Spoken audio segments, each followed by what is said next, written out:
बहुत समय पहले एक छोटे से राज्य में एक राजा राज करता था। वह राजा बहुत ही आलसी और स्वार्थी था, जो सिर्फ अपनी खुशी के बारे में सोचता था।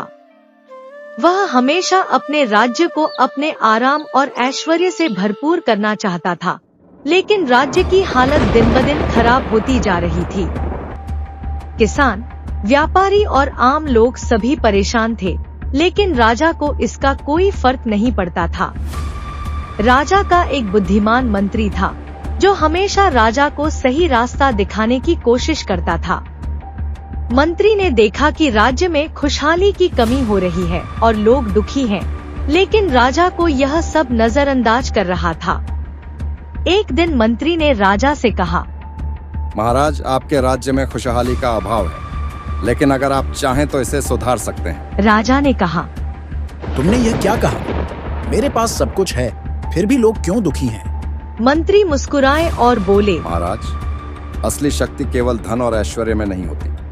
अगर आप चाहें तो आप अपने राज्य की खुशहाली के लिए कुछ कदम उठा सकते हैं। राजा ने मंत्री से पूछा, वो क्या कदम होंगे? मंत्री ने कहा, महाराज, मैं एक सलाह देता हूँ। आप एक सप्ताह के लिए महल छोड़कर राज्य के गांवों में जाइए और वहां के लोगों से मिलिए। उनकी समस्याओं को सुनिए और उनकी मदद कीजिए। इससे आपको सच्ची खुशी और सम्मान मिलेगा। राजा ने मंत्री की बातों पर ध्यान दिया, लेकिन वह शुरुआत में घबराया। उसने सोचा, क्या मैं सचमुच एक सप्ताह के लिए महल छोड़ सकता हूँ? क्या मेरे बिना राज्य ठीक से चल पाएगा? लेकिन मंत्री की बातों को समझकर राजा ने फैसला किया कि वह कोशिश करेगा। राजा ने महल छोड़कर राज्य के दूर दराज गाँवों में जाना शुरू किया। पहले उसने एक छोटे से गांव का दौरा किया।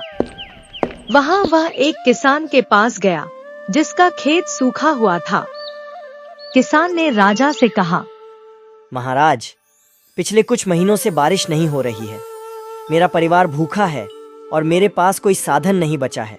राजा ने कहा, मैं तुम्हारी मदद करूंगा। उसने तुरंत अपने अधिकारियों को आदेश दिया कि उस किसान के लिए पानी और खाद्य सामग्री भेजी जाए। इसके बाद राजा ने पूरे गांव का दौरा किया और हर व्यक्ति से मिलकर उनकी समस्याओं को सुना और समाधान दिया। अगले दिन राजा एक और गांव में गया। वहां उसने देखा कि बच्चे शिक्षा से वंचित थे। उन्होंने बच्चों से मिलकर पूछा, क्या तुम विद्यालय जाते हो? बच्चों ने जवाब दिया, नहीं महाराज, हमारे पास विद्यालय और किताबें नहीं हैं। राजा ने तुरंत अपने मंत्रियों से कहा, गांव में एक विद्यालय खोला जाए और सभी बच्चों को मुफ्त शिक्षा दी जाए। इस प्रकार राजा ने हर गांव में जाकर लोगों की समस्याएं सुनी और उन्हें हल करने की पूरी कोशिश की। एक सप्ताह बाद राजा महल लौट आया। वह अब पहले से कहीं ज्यादा खुश था। राज्य के लोग अब उसे केवल एक शाही व्यक्ति के रूप में नहीं, बल्कि एक सच्चे राजा के रूप में सम्मानित करने लगे थे। उन्होंने महसूस किया कि राजा न केवल धन और ऐश्वर्य में खुश नहीं था, बल्कि वह उनकी खुशियों और समस्याओं के प्रति भी जागरूक था। राजा ने महसूस किया कि असली खुशी दूसरों की मदद करने और उनके जीवन को बेहतर बनाने में है। उसकी प्रतिष्ठा अब केवल उसकी शक्ति और संपत्ति के कारण नहीं, बल्कि उसकी ईमानदारी और करुणा के कारण भी थी।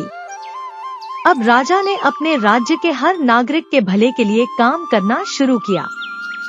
यह कहानी हमें यह सिखाती है कि असली राजा वही होता है जो अपने राज्य और प्रजा की खुशहाली के लिए काम करता है। दूसरों की मदद करना, उनके दुख सुख को समझना और समाज के लिए योगदान देना ही सच्चे सम्मान और खुशी का मार्ग है। ऐसी ही कहानियाँ देखने के लिए हमारे चैनल यूनिक कहानियाँ को सब्सक्राइब करें।